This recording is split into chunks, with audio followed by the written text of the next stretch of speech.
आजकल ना हमारे मोबाइल फ़ोन पे अक्सर ऐसे मैसेजेस आते रहते हैं कि आपका प्री अप्रूव्ड जो पर्सनल लोन है वो आपको मिल गया है। सुनने में ये ऑफ़र एकदम धमाकेदार लगता है यार क्या फ़ायदेमंद ऑफ़र है, इससे ईज़ी तो कुछ हो ही नहीं सकता।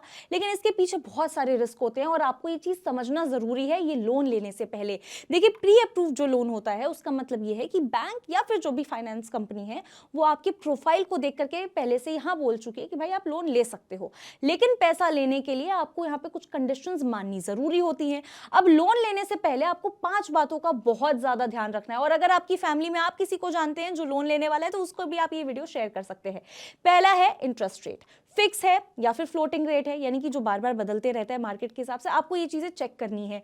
दूसरा है प्रोसेसिंग फीस और जो भी दूसरे चार्जेस है जो बैंक आपको लगाने वाला है, ये सब कुछ डिडक्ट करने के बाद, सब काटने के बाद आपके खाते में जो फाइनल अमाउंट आने वाला है वो कितना आने वाला है, कितनी राशि आपको मिलने वाली है।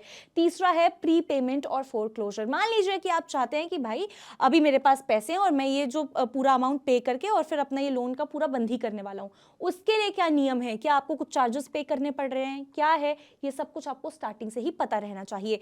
चौथा है कम ईएमआई होने पर जो कुल ब्याज है वो कितना आपको देना पड़ेगा, उसका जो टेन्योर है वो कितना रहने वाला है, ये भी आपको पता रहना चाहिए। पांचवा है पेनल्टी की जानकारी। अगर कभी ऐसा हो गया कि आप ईएमआई पे करने में थोड़ा सा चूक जाते हैं, क्या पेनल्टीज हैं, क्या दिक्कत हो सकती है, ये सब भी आपको पता रहना चाहिए जहां से भी आप लोन ले रहे हैं। बैंक है, फाइनेंस कंपनी है, कोई भी है, आपको वहां के रूल्स रेगुलेशंस अच्छे से पता रहना चाहिए। ध्यान से आपको फैसला लेना है। लोन का जो फैसला होता है बहुत अहम होता है, आपको ध्यान से फैसला लेना है। अगर आपकी फैमिली में कोई इस तरह का लोन लेने वाला है तो आप उसको भी एडवाइस कर सकते हैं।